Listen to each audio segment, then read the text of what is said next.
الله أكبر الله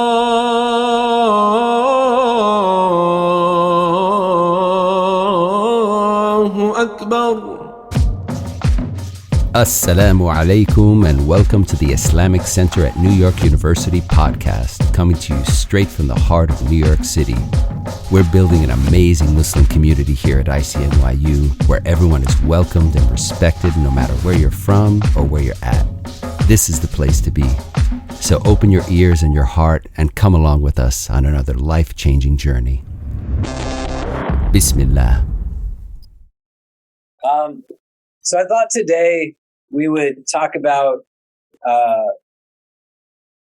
essentially we can create effective time management in our routines. In the last week, many people are starting new jobs, people moving to the city, people are beginning their undergrad, graduate careers, so many different things that are creating change and fluctuation, as well as people who are not new to the city, but people who have been here for some time. And they're now in a space where things are just catching up. And it feels like they don't know how to necessarily maneuver. There's a feeling of just kind of overwhelming anxiety. Both scenarios create an insight into an absence of just structure in one's routine. Right? The number of people have said to me in the last week, I don't know how to pray my prayers and go to work and be in class. It's not that I don't want to pray them. I just fundamentally don't know how to keep up with things. I don't know how I'm supposed to make time to exercise, make time to study, to make times to socialize, to make time for my own self-care, my personal development, my spiritual development.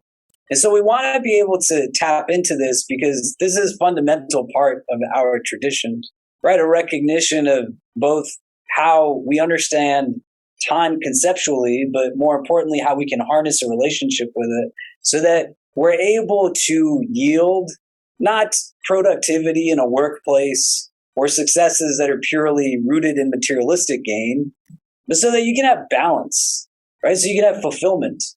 You don't want to feel miserable throughout the course of your days. You don't want to feel like you're running on empty. You don't want to be in a place where everything is just overtly stressful. An absence of structure becomes really easy to fall into, especially now when there's individual moments to determine for yourself how you are going to choose to utilize the minutes of the hours of the days that you've been allocated. And so hopefully by the end of this conversation, we're going to be able to have some working structure individually. And then what I would recommend, just as people might be coming in and out, if you need help individually to create some kind of structure to your routines, we can sit one-on-one and figure that out. My goal is to not get you to understand the purpose of having some semblance of routine to only be to have success in terms of things that are part of the dunya. It's not that I want you to fail everything and that that's an unimportant part, but it's not the only part. It's not the absolute part. That your professional ambition is not what creates an equal sign to you. You are much bigger than just worldly ambition. There's so much else that goes into it. We don't always have to necessarily compromise on certain things. I want to also give you some context into some of what it is that I would bring into this conversation. Aside from what I do here at the university as a chaplain, as a professor, as the director of the Islamic Center, I also have two beautiful kids that I love very much, that I get to spend a lot of time with and actually enjoy spending time with. I hang out with my wife, their mother, who I also fall more in love with every day. I have two parents who are elderly. They are not physically well. May Allah grant them shifa and healing. I have two siblings. I run a few businesses. I sit on the board of some nonprofits. I travel for both work, humanitarian purposes. This laundry list is not to say to you that these are all the things I do, that's success, but it's to say if anybody can make a claim of being busy and not having enough time, there's likely a lot that you do You don't do as many things as I do necessarily. We do things differently, but I still take time to take care of myself. I still have moments where I can hang out with my friends. I have opportunities where I can play games with my kids. It's not an either or, it's a both and.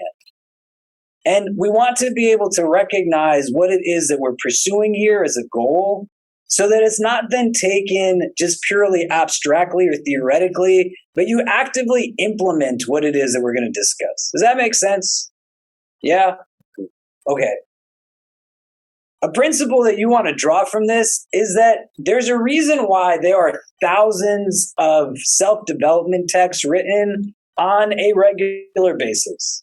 And people give the same talks and same lectures again and again and take a lot of money from a lot of people about fundamental subjects rooted in self-help because there are so many people who need it, but there are then just handfuls of people that actually execute upon it. This is not a tradition that's rooted in the idea that you make dua to Allah every day in Surah Fatiha saying, Ihdina sirat al-mustaqim, that guide me to the straight path, just so you know exists, but you ask for it not just for consciousness of it, but so that you can actually walk it and traverse it. You see the distinction? The idea is to not just know something and then, oh, I know it, but to know it so that you do something with it. You can't have this conversation if what you take, you don't sit and try to strategize on how you execute upon it. Gradually, not in haste, not in kind of a haphazard way, running around, but just gradually, with patience. Try to figure out, I want to get to a certain place. How do I do that so it's sustainable? Other things that we're going to discuss that you're going to have to be open to individually is confronting parts of yourself so that you're able to acknowledge what it is that you do to choose how you fundamentally use your time. Because when a lot of people say, I don't have time, and we're going to talk about this probably more in 20 minutes, really what you're basically saying to yourself is it's not important to me. Or you're saying I don't have time as a way to make yourself feel better for missing out on something that you know is important. So I have to tell myself again and again, I don't have time to be able to justify the fact that I'm not watching my kids do something at their school.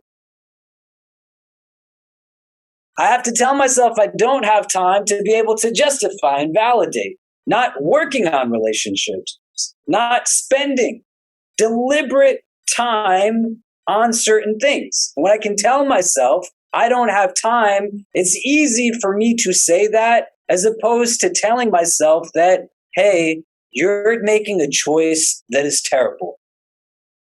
That you actually should be going out of your way to ensure that you are calling a loved one on a regular basis. That there shouldn't be somebody else that's telling you down the line as to how great it was for them to teach your kids how to pray. You should be teaching them. There's times I've sat down and literally seen my now 7-year-old and my 9-year-old, who's going to be 10 soon, do all kinds of ridiculous things on a stage in their school, which I sit and wonder, what is it that you're really learning in this place?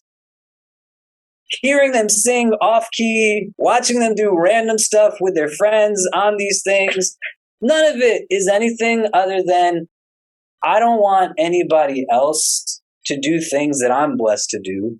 Nobody else is going to be my child's father. Just like nobody else is going to be my wife's husband.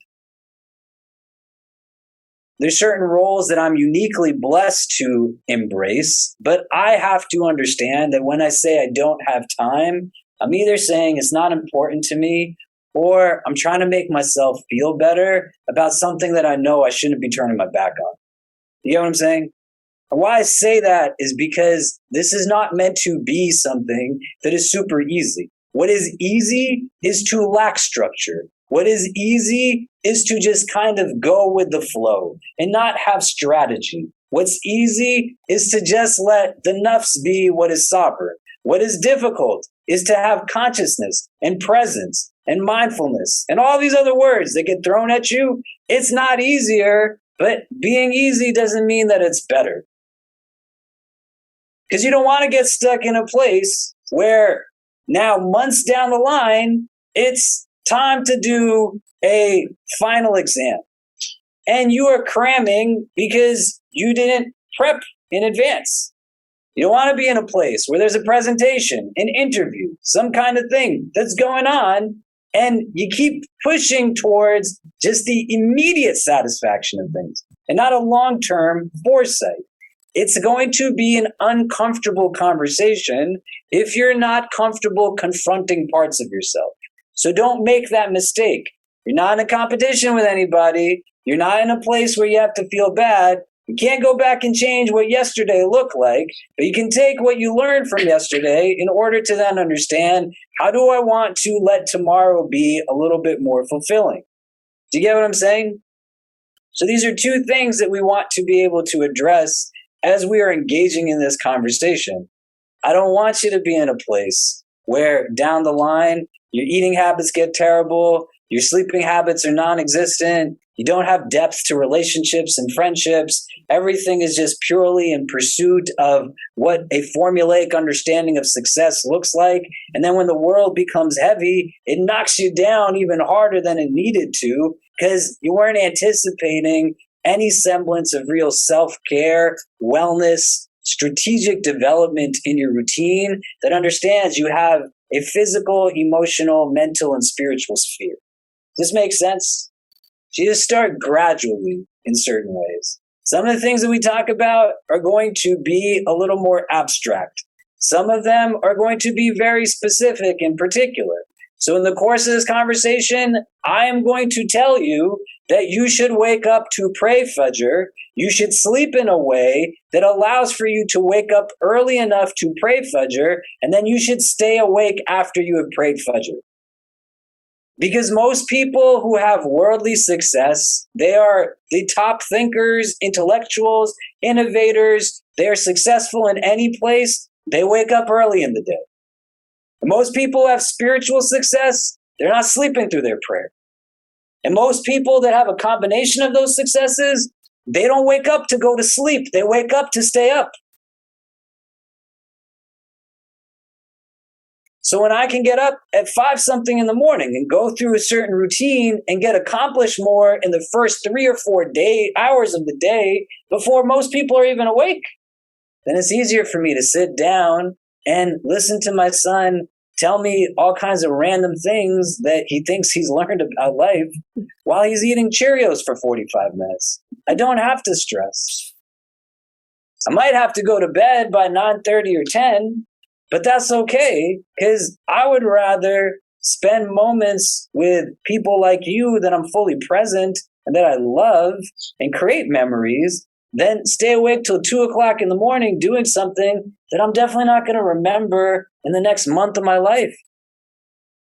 So it's going to be something where you have to confront parts of yourself. Do you get what I mean?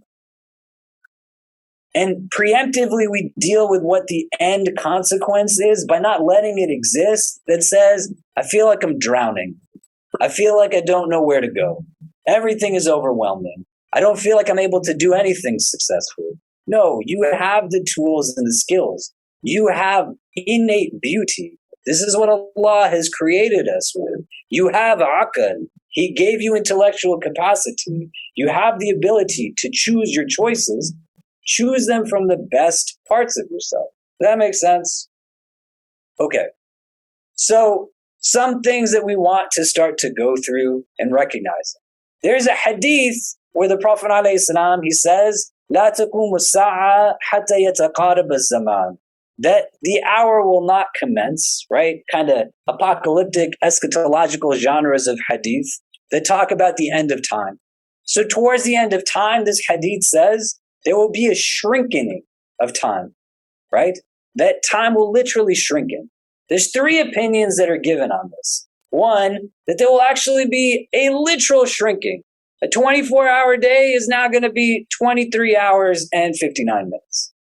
A second interpretation of this is that what would usually take longer amounts of time will be shorter, right? Like travel doesn't take as long as it used to 1400 years ago. Sending a letter, you can literally right now send actual messages to people all over the world instantaneously. That wasn't the case always. So literal acts are now done in lesser amounts of time by virtue of just technological advancement. And then the third, which is going to be most relevant to this conversation, is that there becomes a decreasing of barakah. Blessing starts to become devoid in our time. And if we want to utilize a baseline definition of barakah, then the baseline definition that we want to use is the ability to do more in less amounts of time. It's not a productivity that yields an output that's purely just about worldly things, but the opportunity to render a distinct efficiency metaphysically that then impacts the rest of your outputs in certain meaningful ways. It doesn't take as much energy. It's not as exhausting. It's not as overwhelming and overbearing. The opportunity to start to engage in some of these things. So we're going to look at that. We're going to look at a spiritual concept that's called muhasabah, taking inventory of yourself. That you are going to begin and end days with an opportunity to just think, what did this day really bring to me? What do I want it to bring to me? Moments of stillness will become important. We're going to talk about some other things that we can categorize, because most of us don't do terrible things, right? None of you, God forbid, committed like any kind. You didn't carjack a cab driver on your way to this halakha. You know what I mean? You didn't see some guy, he was just trying to pray Asr on the hood of his taxi, and you went in and stole all the money out of his car. No, you're not bad people. Most of what we do does not exist in the prism of what's called shar, or things that are like evil, like bad things, right? May Allah protect us from it. We also do a lot of things that are khayr, like good. It's harder at times to admit the good things that we do. If I ask most of you to tell me 5 beautiful things about yourselves, most of you probably wouldn't be able to do it.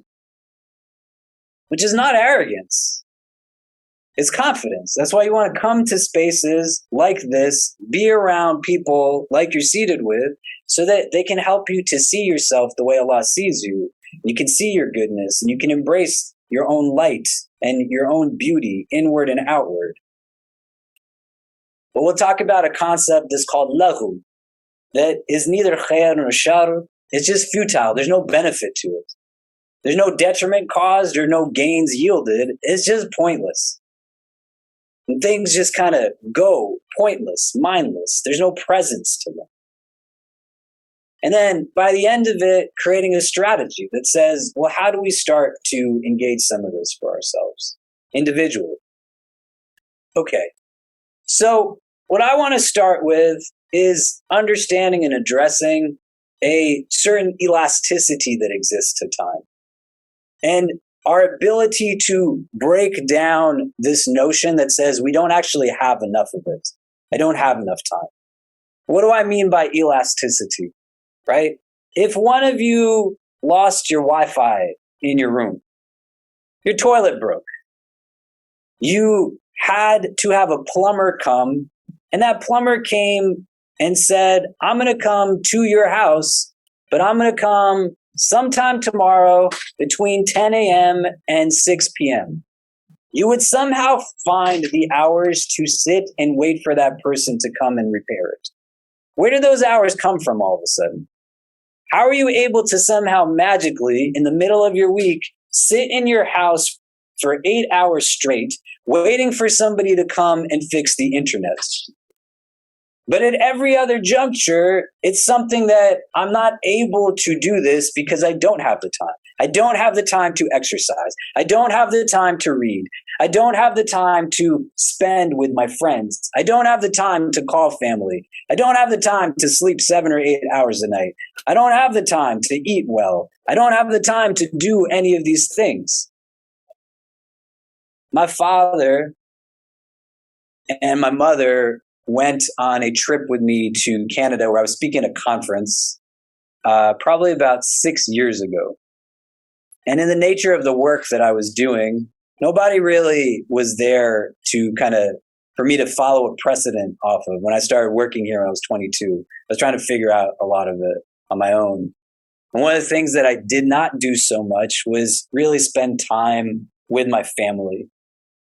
And 6 years ago, my mother and father came with me on this trip that we spent like a week together. It was amazing. Breakfast every morning, lunch and dinner together. They sat and listened to me in this conference. We got to go around Canada. And at the end of it, we landed in New York. And my father, he, at the airport, gave me a big hug, kissed me on my head, and he said, "This is honestly one of the best times I've ever had in my life." A week later, my father had a stroke that left him paralyzed on the right side of his body and without the ability to speak since that time. I was on my way to Florida to speak at something. I got off the plane. I had some people that picked me up, really nice people. We went to a restaurant to get breakfast. I went to the restroom to freshen up. When I came back, my phone had about 20 or 30 missed calls on it. And it was my brother, my sister-in-law, and my sister.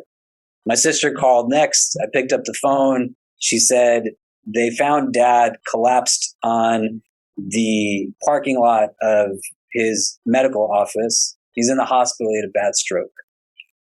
I now went back to the airport, caught the next flight that I could, flew to JFK.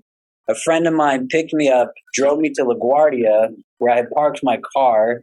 I got in my car, drove to New Jersey to the hospital. That entire time took about 6-7 hours from the time I got the news to when I was in New Jersey. My whole family was now there. My wife and my kids were already there. Everybody was there.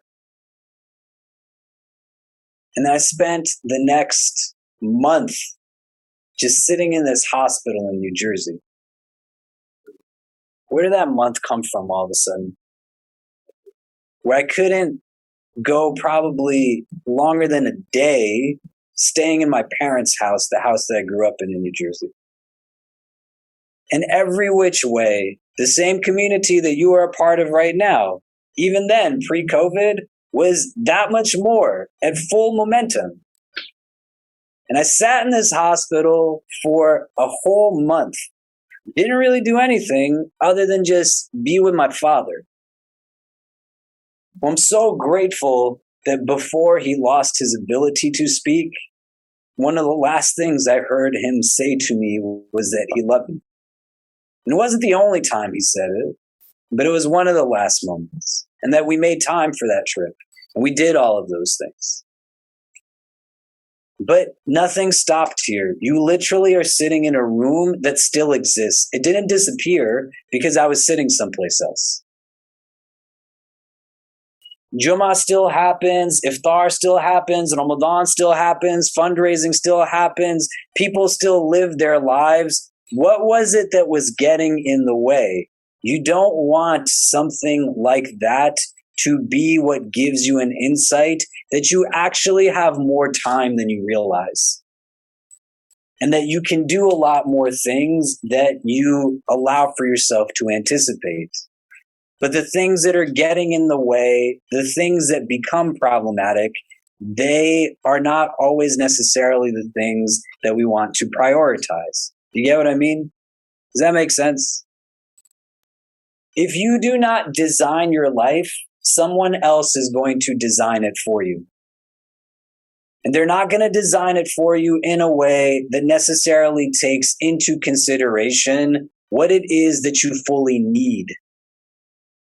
It's not a good thing that corporations and companies will build daycare facilities there so that you can bring your kids. You don't have to be attached to this 24/7 when you go into a work mode. You don't have to live and breathe every single moment of your life in pursuit of things that are materialistic. But if you are not consciously bringing now things into your life that you want to prioritize, why would anybody not take advantage of the fact that if you don't see the value in your time, they're going to take it because they see the value in your time. And they're going to make you spend your days the way that is advantageous for them. Do you get what I mean? So you design your life or somebody else is going to design it for you. Now, I want you to think about this right now in terms of what it is that you feel like are priorities in your life.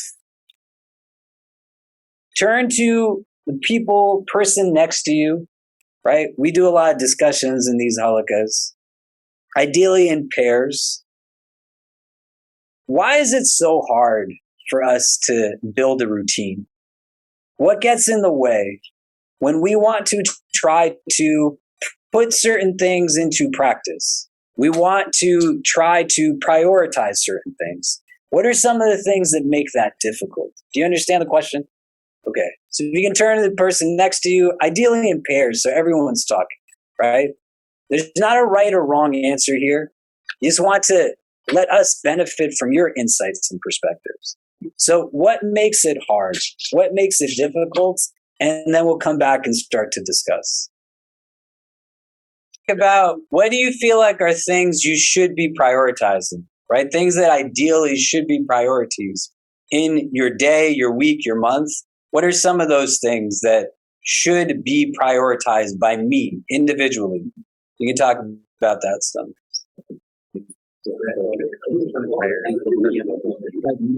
Okay, so in either of these boxes now, like what gets in the way and priorities? What are some of the things that we talked about? Either one. Yeah. Who is talking? Yeah. I was just saying, like, the job, like, working. Is what? It gets in the way. Gets in the way? Mm-hmm. Okay. Job. What else? We feel laziness and laziness, the lack of food. Lack of sleep. Boredom. Boredom? Lack of motivation, lack of discipline.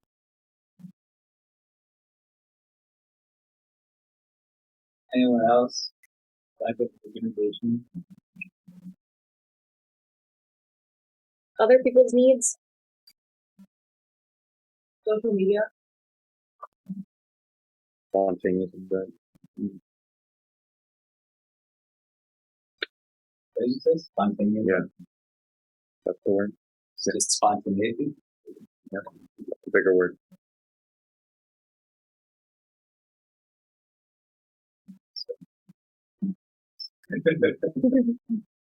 Okay. What else? What about priorities? What are things we should be putting into practice? Job. Huh? Job. Job. Yeah. What else? Salah. Prayer. And health. Health. Relationship. Sleep.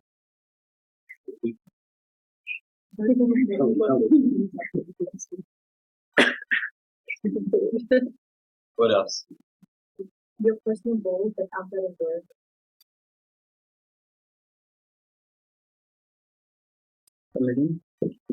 Family vaccines, relationship. Family. Anything else?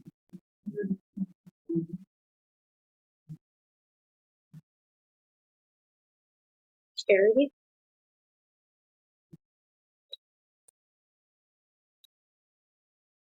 What else? Some people would say gym. The gym. Hobbies. Being present.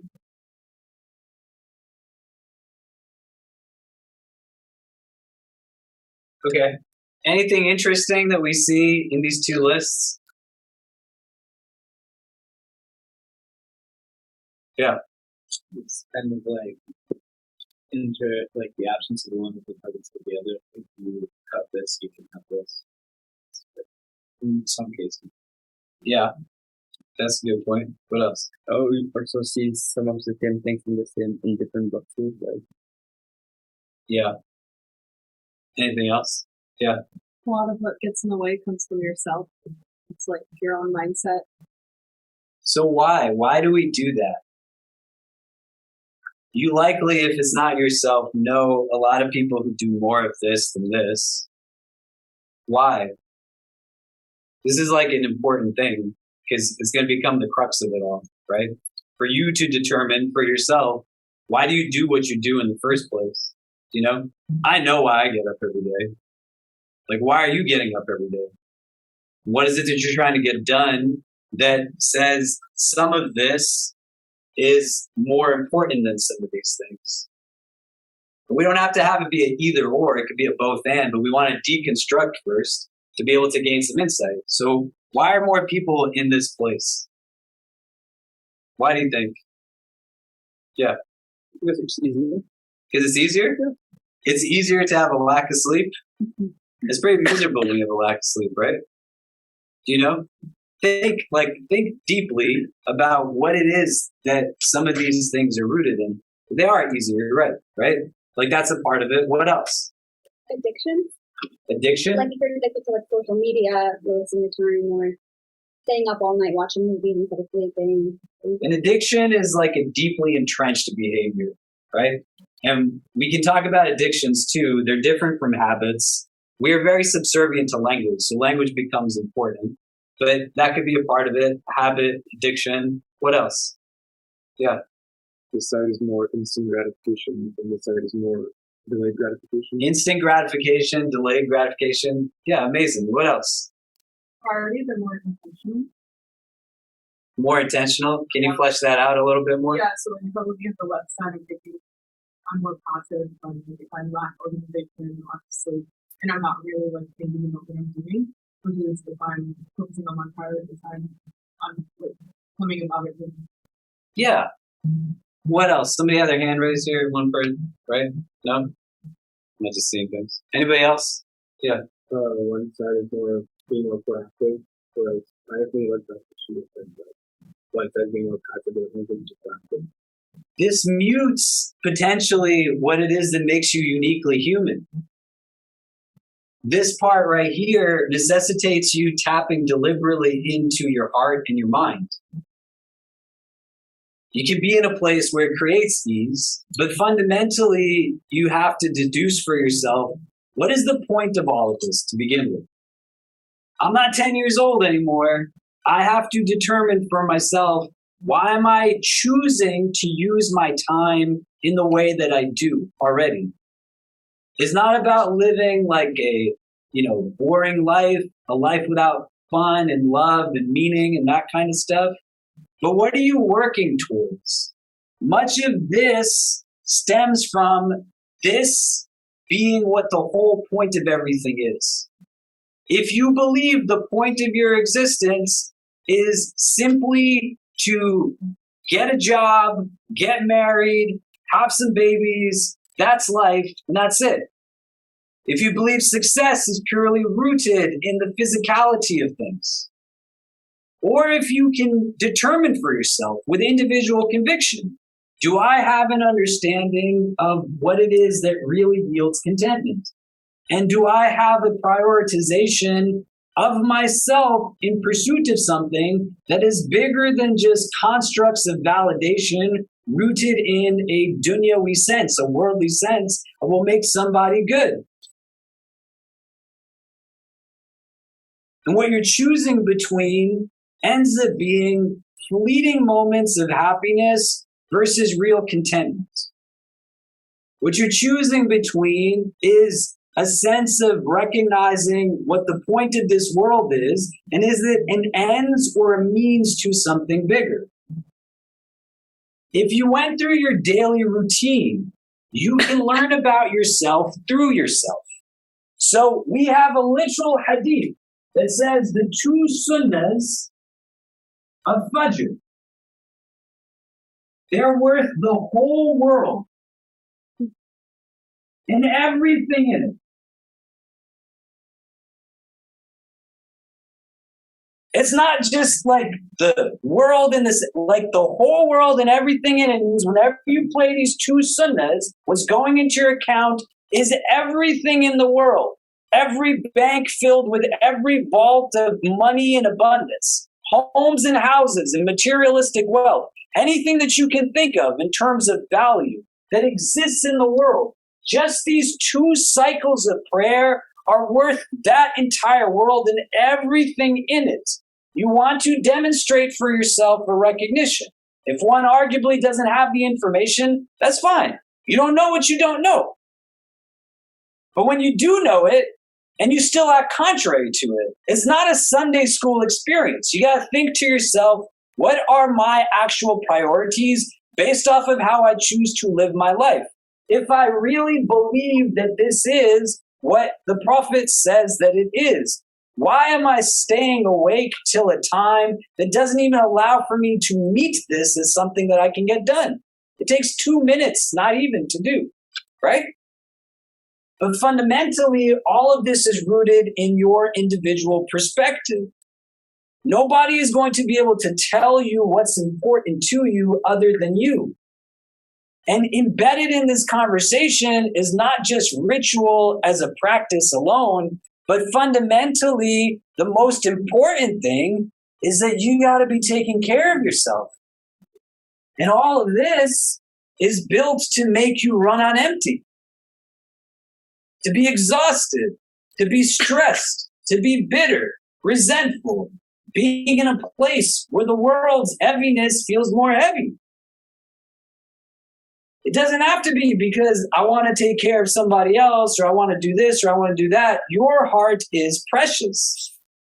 And what we find in here, look at this, food and sleep. Why do you not eat well and sleep well? Like, really? What is it at the end that you are giving up more broadly in exchange for what? And you sit down for a minute and then you think about it. This is what happens when somebody else designs your life. If you don't design your life, someone else is going to design it for you. You're going to be in a place where there's going to be temporary yields of satisfaction, which you're going to miss out on the opportunities to find beauty in things. Isa alayhi salam, Jesus, peace be upon him, the son of Mary, peace be upon her. We have the hadith in our tradition where Isa alayhi salam is with the disciples and they come upon the carcass of a donkey. And everybody's talking about how putrid it smells and flies all around it. It's a carcass of a dead animal. Jesus, peace be upon him, looks at it and says, look at how beautiful its teeth are. He's able to still find beauty in what everybody else sees as being just atrocious. That's why you want to be able to prioritize some of these things with intentionality. To be able to not recognize certain things as burdensome obligations, but seeing them as vehicles that allow for an enhancement of your experience so that you can have deeper relationships with the people that you love, so that you can have a deeper relationship with yourself. The goal is to not be in a place where you avoid sadness or grief. That's what makes you human. But this is not what makes you human. This is what makes us animalistic. I want to share with you what Imam Ghazali rahimahullah says about time management. And just listen to his words, right? He says, you should not neglect your time or use it haphazardly.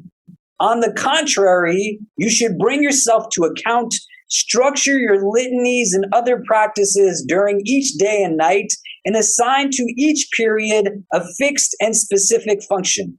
This is how to bring out the spiritual blessing, barakah, in each period.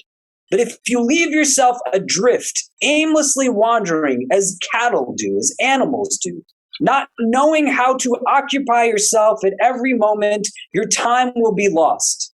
It is nothing other than your life, and your life is the capital that you make use of to reach perpetual felicity in the proximity of God the Exalted. Each of your breaths is a priceless jewel, since each of them is irreplaceable and once gone can never be retrieved. Do not be like the deceived fools who are joyous because each day their wealth increases while their life shortens. What good is an increase in wealth when life grows ever shorter? Therefore, be joyous only for an increase in knowledge or in good works, for they are your two companions who will accompany you in your grave when your family, wealth, children, and friends stay behind. Imam Ghazali is giving us one mode of increase of barakah. He's saying you want to have blessing in your day, your life, then you got to structure your day. And in the course of what he identifies as bringing structure in this text is not rooted in just simply you sit all day and engage in prayer and adhkar, but you go out. He continues in this, and if we have time, we'll get into it, where he talks about the importance of spending time with your loved ones. He talks about the importance of having a job, doing your job and working. He talks about the importance of bringing in particular what we call awrad, your wird, your daily litanies, adhkar, your prayer, Quran, so many different things that make you a whole person. One of the challenges that gets in the way when we're looking at this is that you are not simply just a body. You're not just a physical being. If anything, your physical being is simply just the vessel that holds what makes you uniquely you, which is the ruh, the soul that makes you human. So when you are thinking about how it is that your routine functions, all of you is connected to the rest of you. If you only sleep 3 hours a night for days in a row, why wouldn't you feel deflated in your prayer? If you eat garbage food consistently or don't eat at all or eat at random times in the day, why wouldn't you feel exhausted and devoid of energy? If you're in a space where you don't talk to people about your problems, you're carrying pain in your heart, irreconcilable emotion. The companions literally have an abundance of hadith where they're talking to the Prophet about what their life is like and the pains that they go through. You spend most of your day on this side of the bucket in pursuit of things that render all of this, your body, your heart, your mind, it's giving you indication as to the state that it's in. And you pay attention to some of those signs. You make those choices. You get what I mean? So you start out with a blank slate that starts to recognize that it's not going to be the way that everybody else might do it. You have a physical, emotional, mental, and spiritual spirit to yourself. If you don't build in routine or you run yourself ragged, it's going to catch up. When I was in high school, I was training to play sports in college. As I'm sure you can tell, just look at how large of a human being I am, mashallah. I was working out 3 times a day sometimes. I had my own trainer. In my senior year, I got multiple concussions and I couldn't play sports anymore. That was the end of it. When I got to college, I went to NYU as an undergrad. I was in a place where in high school, I was exercising so much, and it was something that was just a part of my routine. My self-care was non-existent. It didn't need to be. I had the metabolism of a teenager who was also working out quite extensively. And when I got to college, I learned that Muslims don't really exercise. Mm-hmm. I try to find people to go to the gym with. People are like, well, where's the gym? And then we get to the gym, and they just didn't know how to do anything. So I was like, okay. And I went through my undergrad, was still kind of engaged in whatever I did. But when I started working here, a lot of it just kind of went out the window. I got to a place where every aspect of my development just stopped. There was nothing going on. Throughout most of my 20s, I coasted off of what it was that I had built up as a routine in the early part of my 20s and the latter part of my teens. And when that started to wear off a few years into me working here in this job that many people would be like, that's a great job, mashallah, look at all the things that you do. It's still the same challenges of any other job. The majority of my 20s was spent with me getting sick all of the time. My weight would fluctuate constantly. I get very heavy. I get very light. There was one Ramadan, I lost 20 pounds. By the end of it, I was losing more than a pound a day. Not a big person. It came from someplace. And the hardest part was that I was surrounded by so many people, but I never felt more alone than I'd ever felt in my life. And I had this burdensome notion that said, I have to be there for everyone. I can't let anybody be there for me. So my physical wellness was out of the way. My emotional wellness was running on empty. My mental exhaustion was constantly out the window. And any sense of spiritual development was in a place where it just didn't happen.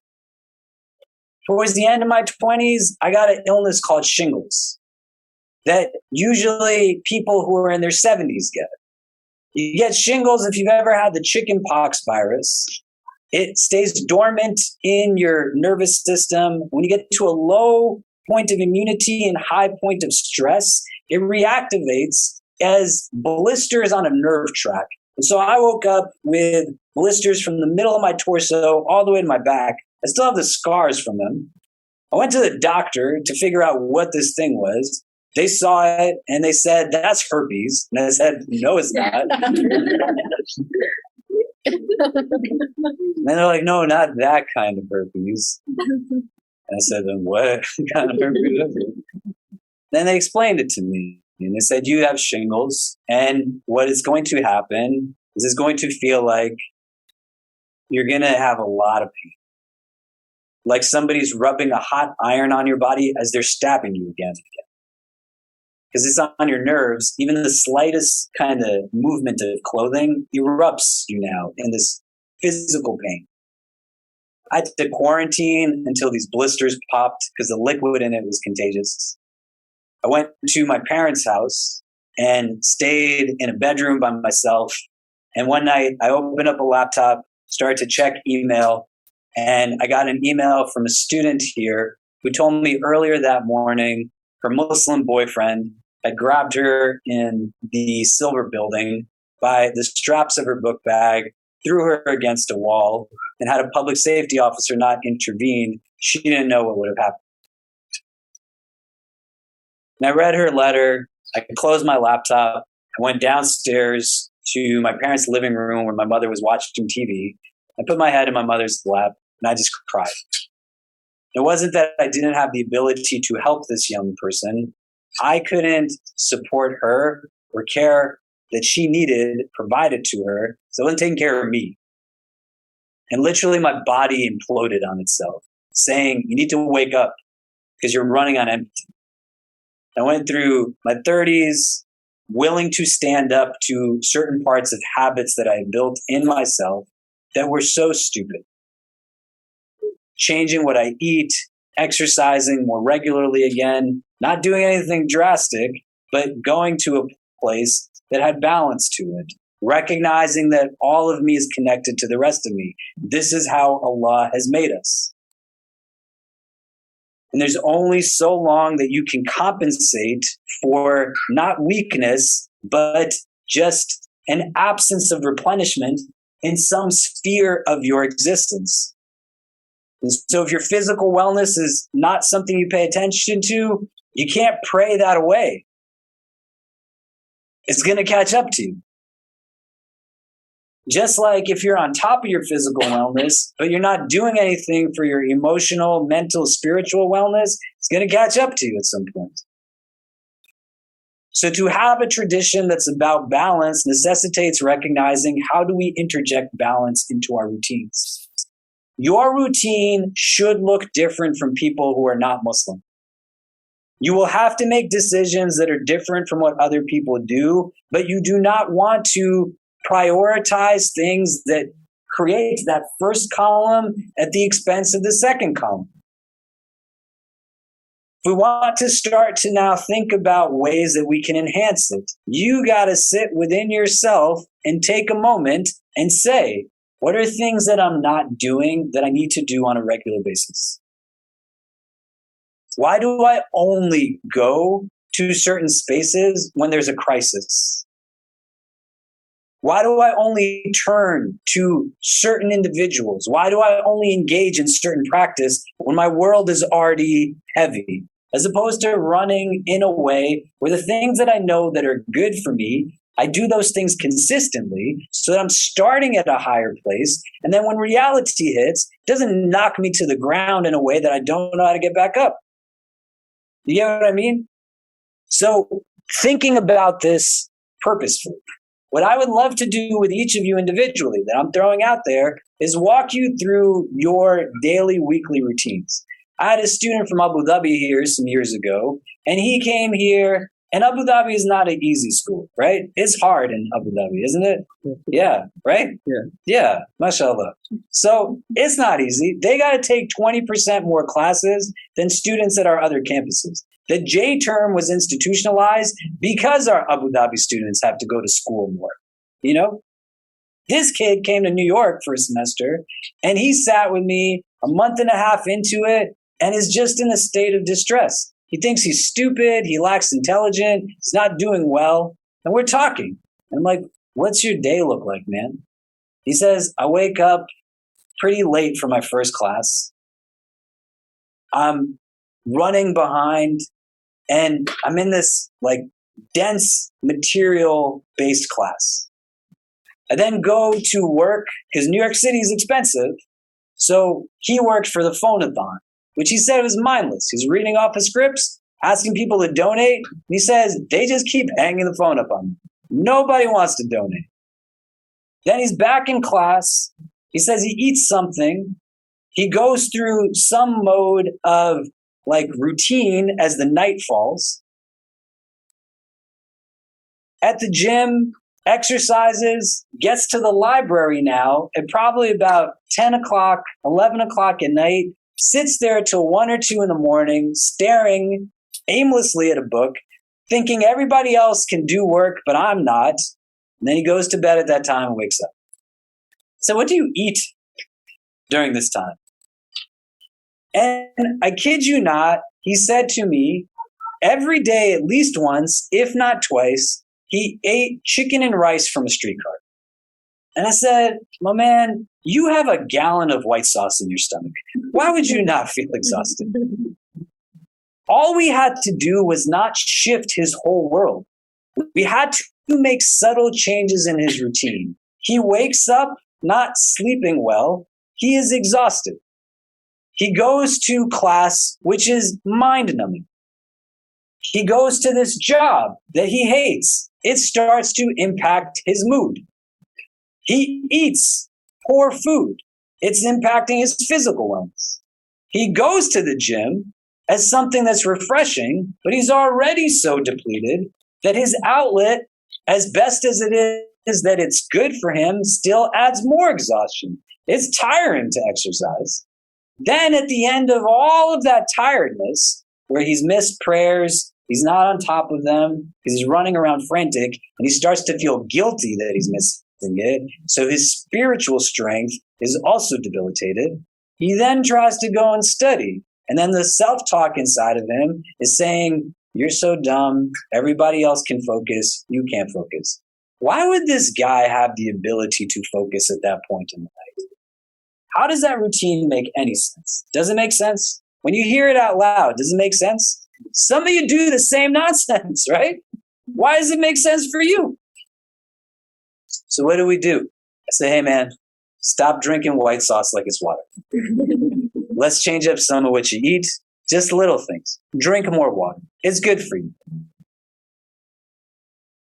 Instead of going to that library late at night, you go to the gym, go to sleep.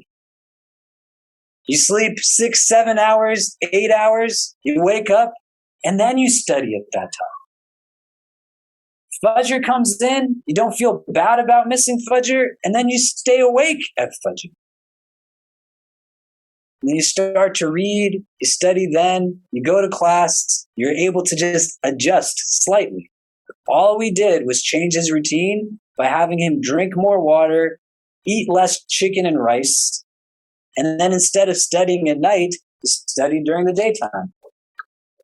At the end of the semester, he had an A in every class. But it wasn't that he had an A in every class. He had a sense of self-esteem back.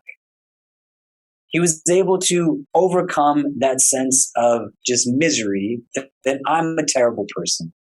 Your day as a Muslim starts at the time that the sun rises. There's immense benefit in what we have. Our days are rooted in a relationship elementally to the world around us. We are taught to look into the sky. We are taught to relate to things. You make wudu with water. You have a relationship to it. You determine the times of your prayer based off of a cyclical pattern of the sun. You don't live in a box where you just stare at the floor all the time, but you take from nature around you. You want a secret to how it is you can increase barakah? The people who make use of the time around Fajr, they have categorical difference in their routine. It is immensely different. I've had students come to this school that they will pray Fajr all together, stay awake. They have gotten into med schools, law schools. They have memorized the whole Quran while they're in college. And they're also just genuinely happy, content people. They're balanced. They're not miserable. They don't mistreat people. They're not in a state where the world is overwhelming. You want to, a comfortable thing that I'm saying to all of you, as different as you are from each other, you want to wake up in the morning and stay up. Which means the night before, your sleep has to start at an hour that makes sense. Does that make sense? What am I saying? Somebody tell me. Huh? Sleep early. Sleep early. What else? Like sleep. You gotta sleep. If we went around and asked people how much sleep they get normally in a row, not like chunks and pockets that you're falling asleep in. If you, right now, I'm looking in this room, right? None of you are probably older than me, right? If you're falling asleep in the middle of the day, that's a bad sign. That means something is wrong. It doesn't matter how boring the professor is. If you are falling asleep in the middle of the day, that means you're not getting enough rest. So you get to a place where this is something that allows for you to get to this. You give yourself some time gradually. There's a barakah in Fajr. There's also an absence of barakah in the sleep that comes after Fajr. There's devoid of blessing. So you try to get someplace between 6 to 8 hours. You got to know yourself enough. Any of you who thinks that you can go up with 3-4 hours a night consistently, you're kidding yourself. And you're setting yourself up for the long term to hate yourself when you are 50, 60 years old. Most of you probably have family members who, may Allah grant them ease, have all kinds of ailments as they get older. They can't walk. They have cholesterol issues, heart problems, these kinds of things. It's not worth it. When you're not working to achieve just materialistic success, the standards that Allah has for you to have success are not as stringent as sometimes the world requires you to exhaust yourself in pursuit of their validation. Your God looks for a reason to accept from you, not for a reason to push you down. Do you get what I mean? So in your routine, you got to build in opportunity to take advantage of the time that's coming in after Fajr time. And so you set for yourself and you recognize, how do I know it's a priority? Look at what the rest of your day looks like prior to it. What are you doing at night that's going to keep you from waking up at Fajr time? Right? And sometimes we make bad decisions. My wife, when she was pregnant with my daughter, we went on a baby moon to Montreal. And I have like a very bad sweet tooth. I cut out sugars for a long time, and then in the pandemic, I like fell off the wagon hard. It was bad, man. But when we went to this baby moon, we went and watched Spider-Man in the movie theaters one night in downtown Montreal. We got out. It was like pretty late. And we're walking down the street, my like very pregnant wife and I. And then I grabbed her hand and ran through traffic with her. She was like, "What is wrong with you?" And we walked into a Cold Stone Creamery. I really like Cold Stone. I got a cake and shake milkshake, which if any of you have ever drank a cake and shake milkshake, it is probably the most amazing thing you'll ever eat. They not only take cake and batter ice cream, but they take actual pieces of cake and then blend it into the cake, right? And it's so good. I drank this thing at midnight. And I didn't drink like a little one. I drank a big one. By the time we got to the hotel, it's now 1 o'clock in the morning, and we wake up to pray Fajr, and it's probably like the most equivalent of a halal hangover. I have no idea what's going on. I'm stumbling all over myself. You don't want to have self-deprecating language that, Allah doesn't want you to. Why would God not want you to pray Fajr? What a dumb thing to say. What kind of depiction of the divine do you have if you feel like you can tell somebody that? Of course Allah wants you to pray Fajr. Why wouldn't He want you to pray Fajr? What kept me from being present in my Fajr prayer was that I drank about a bag of sugar the night before. And my body is responding to it. You see what I mean? All of you is connected to the rest. I just want to really quickly, before we break the longer, a few other things. In the course of this routine now, we need to have wellness that's in all of these things. What Imam Ghazali is positing is that you build structure, not to a point of paranoia, but you know what you're going to do. So when you're starting out the day, you bring in moments of reflection and solitude. What do you want to get done today? What do you want to achieve? And at the end of the day, you look back. It doesn't have to be like grandeur types of things, but just things as simple as, I want to do my laundry. I want to get groceries for the house. I'm going to cook meals for the rest of it, right? In this, you have to build some moments of reflection on a weekly basis. You have to have outlets that allow for you to recenter and replenish yourself. Otherwise, you're just going to run on empty and be exhausted constantly. You got to have some time that you make to engage with your friendships and relationships. Most of what creates high levels of stress for all of us are going to be feelings of loneliness, feelings of just being by ourselves. It's really hard. It's really heavy. All of these things that you're writing here, you just put down for yourself the ideal circumstance, and then you're working towards that strategically. You do it gradually and shift things gradually. You allow for yourself to have some more of that. Things that take away from barakah are going to be things that you want to avoid. Your spirituality is conditioned upon your ability to embrace your ability to choose. You are making a choice. You have to firmly admit that. You are choosing every moment that you use your time, how you're going to use it. So use it for things that are not at the expense of your heart, but make those decisions through your heart. You see what I mean? So in this, there's got to be a self-care strategy. If I asked each of you individually, how do you take care of your heart? You're going to say, most of you, I don't know. And if I say to you, why don't you go to the gym? I wake up, I pray Fajr, I go to the gym for about an hour, hour and a half, and then read Quran, spend time with my kids, my wife, get them to school, do what I need to do. I'm not running in a state of anxiety. You can do these things. But if in your head you're going to tell yourself, I don't have time, what are you really telling yourself? That taking care of yourself is not important?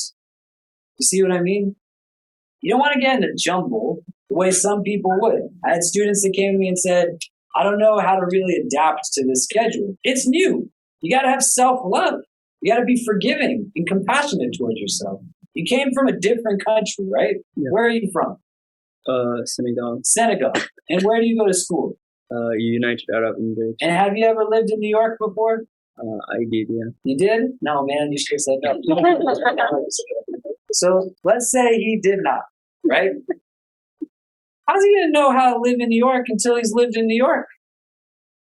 Getting adjusted to time zones, getting adjusted to new environments, all kinds of things.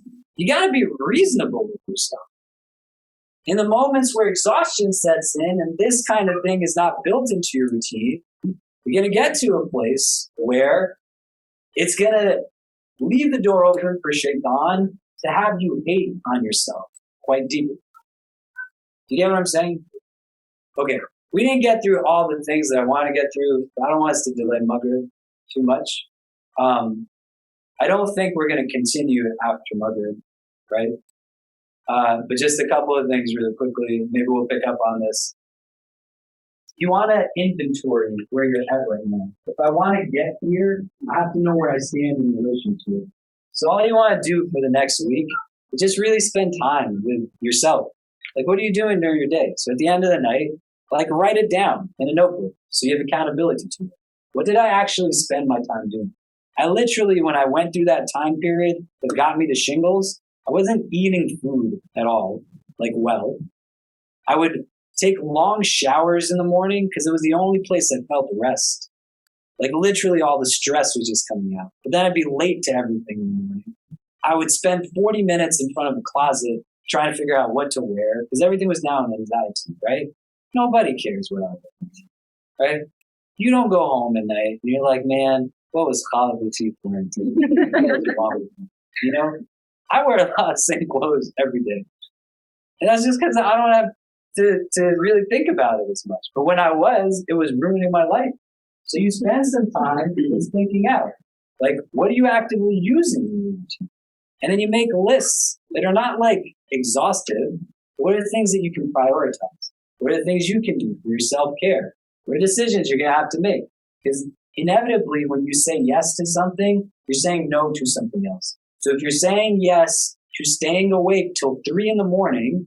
and then deciding to go to sleep, you are saying no to fajr. You're saying it's not important.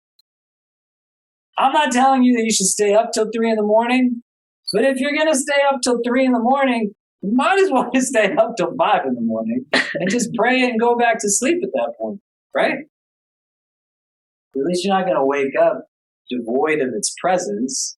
And you don't want to numb yourself to a place where remorse and guilt has you become indifferent towards something that's meant to be a means of kind of celestial upliftment. Does that make sense? That you hate on yourself so much for missing it so often that you have dissonance that says, well, I don't even have to pray it to begin. It's just easier then to kind of turn away from it, right? And then I just want you to pay attention to the self-care part. What do you really do for your self-care in the course of the week? What's really going on there for your overall wellness strategy? You start to plug it in. I use my Google Calendar quite effectively. That's how I keep a track of it. You got to keep a track of stuff for yourself as well. And you start to create some opportunities for those development. Okay, I'm going to put my email address up here in case people want to actually discuss this more in detail. The things that we didn't get to that maybe we'll do at a later time. We didn't talk about lagu, which is just like futility, right? You define that just a lot of time that you spend. I said this to my wife yesterday. I'm going to say it to you. I said to my wife, I looked through my phone. You know how your phone tells you how much time you spend on apps? I'm not even going to tell you how much time I've spent on YouTube in the last week. My wife said, what do you even watch when you watch it? I'm like, I don't even know. It's so ridiculous. And she's a good person. And she tried to make me feel better. And she's like, no, you're probably just like listening to things that are, I'm like, no, I'm watching like dumb stuff. It's so dumb the things that,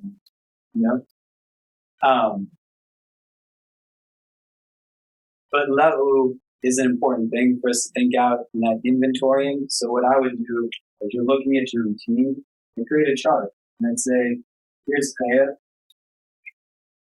here is Shaw, like here's what's bad, here's what's good, and here in the middle, you know, what is lovely, what's futile, like what is just pointless, right?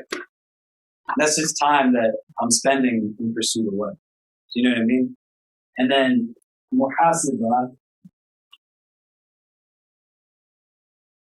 is like literally taking a hisab of yourself. So you want to have a practice in your reflection in solitude. You're waking up in the morning or at the end of the day, or every few days, right? Like, what am I trying to get done? Or what did I get done? You know? And this is where that difficult conversation is. Because part of it is going to be like, I spent 2 hours gossiping about somebody's thing. I spent an hour prolonging the fight that really had nothing to do other than my ego wanting to win. You don't want to do that to yourself or to anybody else, right? It's also, though, going to be about recognizing, hey, you know what? Today, I did go to volunteer. I did go to the halakha. I did pass out food to people who are homeless. And I still was able to get done all the things that I need to get done. You see what I mean? You start to recognize as you pay attention that you actually have a lot more capacity, right? So to recap, you say, I don't have time. You're basically saying it's not important to me. And that self-talk is going to build itself up. So if you've told yourself for a long period of time that you don't have time to take care of your heart, you have to shift that talk and say that I do have time. It is important. I have to prioritize. I'm going to figure out a way to get to the prayer room. I'm going to figure out a way to call up people and say, hey, let's go out to eat, or say, let's study together so I don't have to do things by myself, right? I'm going to figure out a way to have like a regular routine of physical wellness, emotional wellness, spiritual wellness, mental wellness. And then I start to design my life because I don't want anybody else's design. We hope you enjoyed our podcast. If you're inspired by the work that we're doing at the IC and want to help keep it going, subscribe to our podcasts, follow us on social media, donate to help support us at ICNYU.org, and most importantly, keep us in your continued du'as. Until next time, inshallah. Assalamu alaikum.